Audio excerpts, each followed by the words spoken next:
के ही अनराम वैदेही तजियता ही कोटि वैरिसम यद्यपि परम स्नेही। जिसके हृदय में ठाकुर जी का वास नहीं है, चाहे वो कितना भी अपना क्यों ना हो, तजियता ही कोटि वैरिसम यद्यपि परम स्नेही, उसको बैरियों के समान त्याग कर दो, चाहे वो कितना भी अपना क्यों ना हो। ठाकुर जी का नहीं है तो हमारा कैसे हो सकता है? बल्कि कृष्णाश्रितों के, भगवदाश्रितों के जीवन में कष्ट क्या है? उनके जीवन में कष्ट ये है कि हम रोज 108 माला करते हैं, आज 100 पे ही अटक गए, 8 पूरी नहीं कर पाए। हम रोज वृंदावन परिक्रमा करते हैं, आज करी नहीं, जा ही नहीं पा रहे। हम रोज संतों को प्रणाम करते हैं, आज कोई संत नहीं मिल रहे। उनके जीवन में यही कष्ट रहता है, इसके अतिरिक्त तो कोई कष्ट नहीं होता। तो ये बात निश्चित मान लीजिए कि जब आप भक्ति पथ पर चलेंगे तो ऐसा नहीं है कि आपके कष्ट कम हो जाएंगे। कष्ट तो, बल्कि मैं तो ऐसा कहूंगा कि जो पूरे जीवन में आने चाहिए थे वो चंद सालों में आने लग जाएंगे। मान लीजिए मेरी आयु ठाकुर जी ने लिखी हो 70 वर्ष। अब 70 वर्ष में ठाकुर जी ने डिजाइन ऐसा किया हो, पहला कष्ट इसको देंगे 20 से लेकर के 25 साल तक, दूसरा कष्ट इसको देंगे 35 से 40 साल तक, तीसरा कष्ट इसको देंगे 55 से 60 तक, और फिर लास्ट में देंगे बिल्कुल जब इसके प्राण निकलने वाले होंगे 2-3 साल लास्ट किसको और कष्ट दें। इस प्रकार से पूरे जीवन में कष्ट लिखे हुए हैं।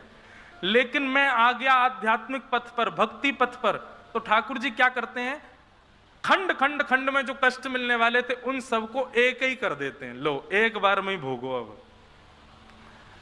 अब जो 5 वर्ष, फिर आगे 10 वर्ष बाद फिर 5 वर्ष, फिर 20 वर्ष बाद फिर 5 वर्ष, ऐसे जो मिलना था वो 1 साल एक साथ ही ठाकुर जी भोगवा देंगे। लो 15-20 साल में सारे भोग भाग के निवृत्त हो लो। ये होता है। और पूर्ण रूपेण प्रेम के भाव से भक्ति पथ पर यदि आए हैं तो कष्ट तो आएंगे लेकिन अनुभव नहीं होगा, उसकी अनुभूति नहीं होगी, उसका ज्यादा प्रभाव आपके चित्त पर नहीं होगा। कष्ट तो आएंगे।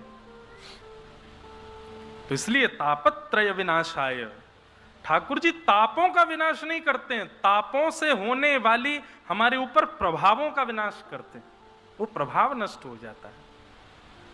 ऐसे श्री कृष्ण को हम बारंबार प्रणाम करते हैं। श्री कृष्णाय वयम नमः। कई बार मैं देखता हूं हमारे वृंदावन के भी कई रसिक जन हैं, परम पूजनीय श्री प्रेमानंद जी महाराज हैं, और भी कई रसिक ऐसे संत हैं जो प्रश्नों के समाधान बताते हैं, पर हमको प्रश्न करने नहीं आते। कई बार प्रश्न सुनकर के मुझे लगता है कितने बड़े भाव से वंचित हो गया ये, इतने बड़े स्थान पर जाके पूछ क्या रहा है, वही संसार। प्रश्न कैसा होना चाहिए पहले ये सीखिए। पूछने वाले का भी उद्धार हो, बताने वाले का भी उद्धार हो। अभी क्या होता है, आपका प्रश्न ऐसा है कि आपका ही उद्धार हो रहा है, बताने वाला तो पहले से ही उद्धार कर चुका है अपना। प्रश्न कैसा हो, पूछने वाले का भी उद्धार हो, बताने वाले का भी उद्धार हो, और जो खाली बैठे सुन रहे हैं उनका भी उद्धार हो।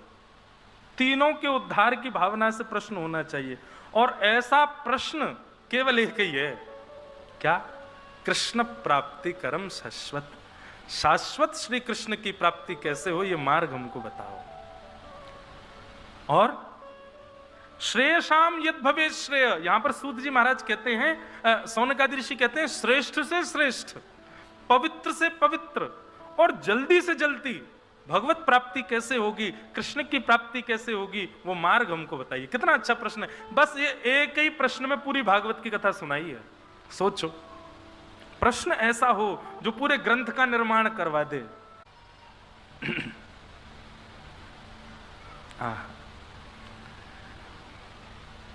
सौनकादि ऋषि कह रहे हैं सूत जी महाराज से, भगवान श्रेष्ठ से श्रेष्ठ, पवित्र से पवित्र, जल्दी से जल्दी भगवत प्राप्ति का साधन क्या है, कृपा करके हमको बताइए।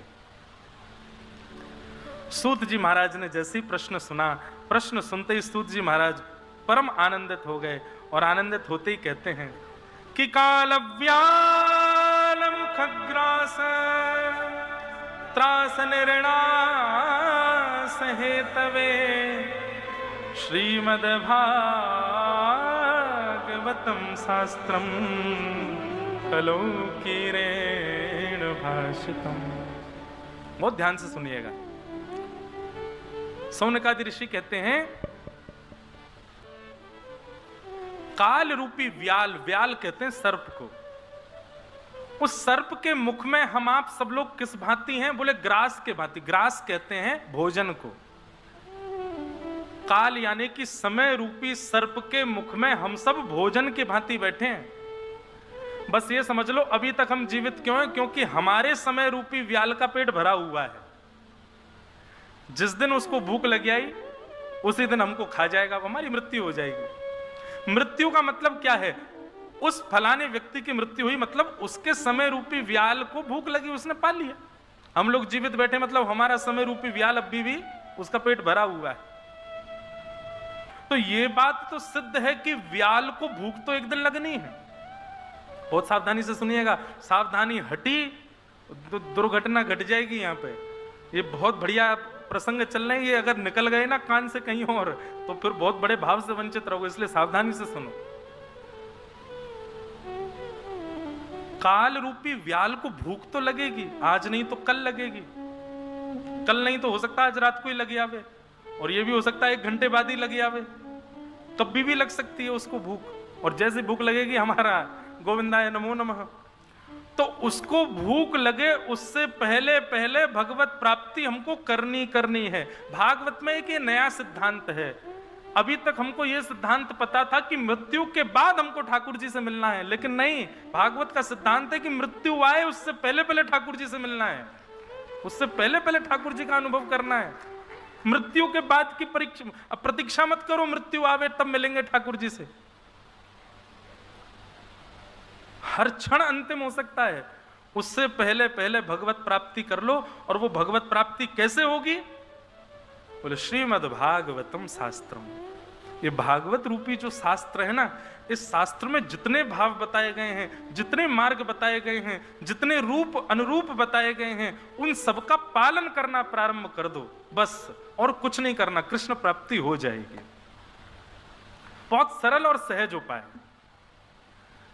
और ये बात यहां पर सूत जी कह रहे हैं, सौनकादि ऋषि सुन रहे हैं। ऐसा समझोगे तो हो सकता है कहीं ना कहीं आपके मन में यह भाव आ जाए कि पुष्ट है कि नहीं। स्वयं श्रीमद् भागवत में भगवान कृष्ण कहते हैं, ये वही भगवतः प्रोक्तः उपाय आत्मलब्धये।